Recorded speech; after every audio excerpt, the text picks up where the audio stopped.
Well, good morning, class 10th. Now I'm going to take up once again Nelson Mandela from the book First Flight. See, we had done it up to page number 21 last time. And now here is an oral comprehension check. Means whether you have really learned the lesson well or not.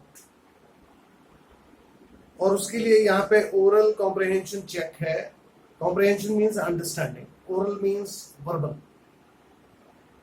कि what do the military generals do and how has their attitude changed and why. यानी कि what do the military generals do means military generals क्या करते हैं, and how has their attitude changed and why, और किस तरह से उनका एटीट्यूड चेंज हुआ और क्यों. इसके लिए बच्चों आप you must turn it at page number 19. Page number 19 को देखिए. इसमें दिया हुआ है फर्स्ट पैरा में कि only moments before the highest generals of the South African defence force and police their chest bedecked with ribbons लगे हुए हैं उनकी चेस्ट पे, and medals from days gone by. यानी कि और मेडल्स लगे हैं of days gone by means जो बीते दिनों में.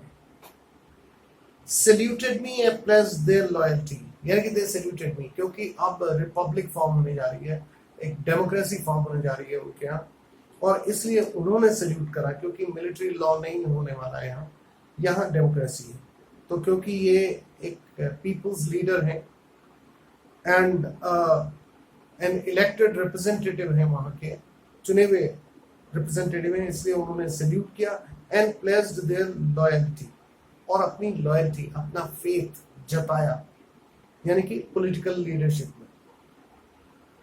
और फिर दूसरा क्वेश्चन यहां पर है कि why were two national anthems सung, यानी कि ब्लैक्स का और व्हाइट्स के दोनों नेशनल एंथम वहां पे गाए गए.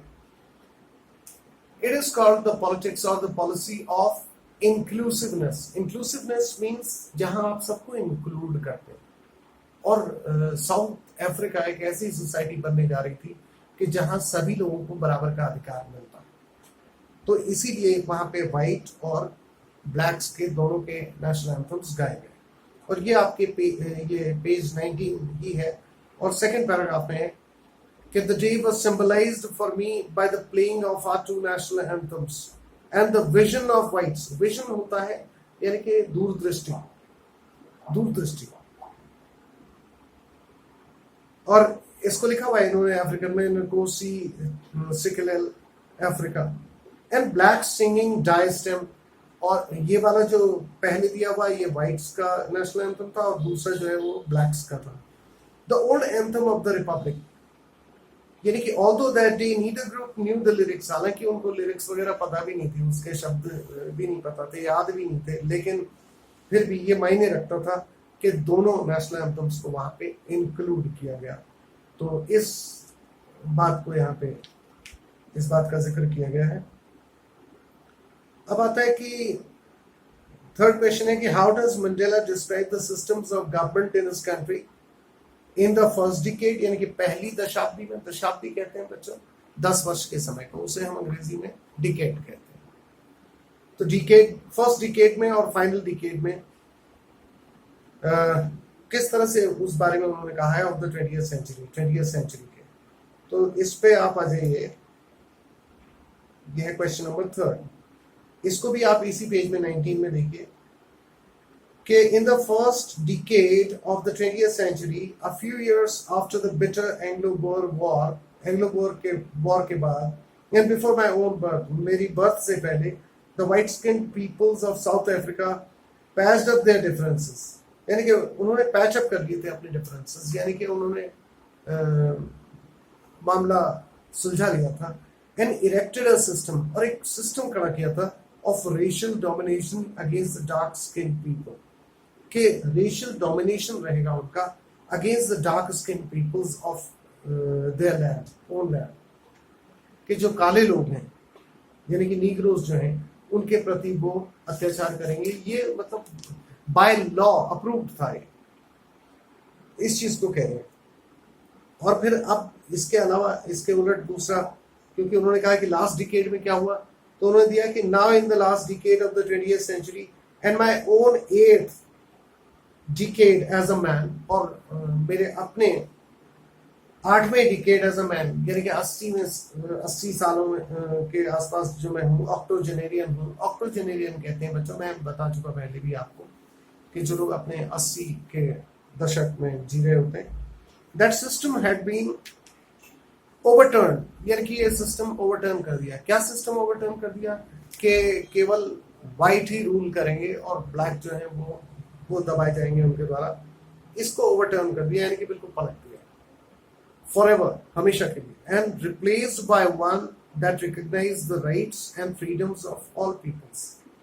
और एक ऐसा सिस्टम ले आए जो कि recognise the rights and freedoms of all the peoples, यानी कि जिसमें कि हर तरह के लोगों के लिए स्थान हो, regardless of the colour of their skin, यानी कि इससे कोई फर्क नहीं पड़ता कि आपके स्किन का कलर क्या है।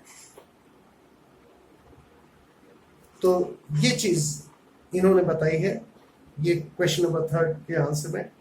फिर उन्होंने पूछा कि what does courage mean to Mandela. इस बात को, 4th क्वेश्चन को यहाँ डील करा गया है पेज नंबर 21 में, कि it is from these comrades in the struggle that I learn the meaning of courage, कि इनसे मैंने सीखा meaning of courage. Time and again, यानी कि again again, time and again I have seen main and women risk, यानी कि हमेशा मैंने देखा कि लोग जो हैं, मेन एंड वीमेन, वो रिस्क करते हैं and give their lives for an idea, यानी कि एक विचार लेके चलते हैं और अपना पूरा जीवन निकाल देते हैं उसी पे। तो I have seen men stand up to attacks and torture without breaking, यानी कि उनके प्रति टॉर्चर होता है, लोग उनके प्रति बुरा व्यवहार करते हैं लेकिन वो ब्रेक नहीं होते। Showing a strength and resilience that defies the imagination. ऐसी resilience means to absorb the shock, यानी कि झटके को सह पाना, यानी कि कितना ही बुरा बर्ताव हो लेकिन वो अपनी जगह पे बने रहना और साथ ही टूट भी ना जाना। I learned that courage was not the absence of fear. उसके बाद कहते हैं courage is not the absence of fear. ये नहीं कि आप में डर नहीं है तो आप courageous हैं, ये नहीं, but the triumph over it. लेकिन डर के को जीतना, ट्रायम्फ, इसके ऊपर विजय पाना। The brave man is not he who does not feel afraid. Brave आदमी वो नहीं होता है जो डर ना महसूस करे। One who does not feel afraid means one who is not fearful, जो डरे ऐसा नहीं, but he who conquers that fear. जबकि ब्रेव आदमी वो होता है जो डर पे जीत हासिल कर ले, यानी कि one who conquers the fear.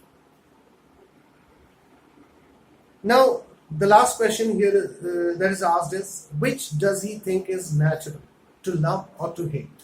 यानी कि कौन सी चीज को वो नेचुरल पाते हैं, कि लव करने को या हेट करने को, यानी कि प्यार करने को या घृणा करने को। तो इस पे उन्होंने साफ कहा है, इसी किस पेज नंबर पे देखिए आप, इन्होंने कहा कि people must learn to hate and if they can learn to hate they can be taught to love. लोगों को हेटरेट सिखाई जाती है, घृणा सिखाई जाती है, नफरत करना सिखाया जाता है, ये सिखाया जा सकता है। लेकिन फॉर लव कम्स मोर, लेकिन वो कह रहे हैं कि they can be taught to love also. Of course they can be taught to love as well. For love comes more naturally, क्योंकि लव जो है ज्यादा नेचुरल है इंसान के लिए, टू द ह्यूमन हार्ट, यानी कि इंसान के हृदय के लिए ये ज्यादा नेचुरल है देन इट्स ऑपोजिट, बजाय इसके कि नफरत करना, इसके ऑपोजिट माने उल्टा। And then comes the 5th question, that is, हाँ यही था, एक्सक्यूज मी बच्चों, लास्ट लाइन में भी जैसे कहा है उन्होंने कि man's goodness is a flame that can be hidden but never extinguished, यानी कि मैन की जो गुडनेस है वो एक फ्लेम की तरह है, एक लॉ की तरह है, जिससे लॉ जलती है ना, ये लॉ की तरह है, दैट कैन बी हिडन, जो कि छुपी तो रह सकती है बट नेवर एक्सटिंग्विश्ड, लेकिन बुझ नहीं सकती।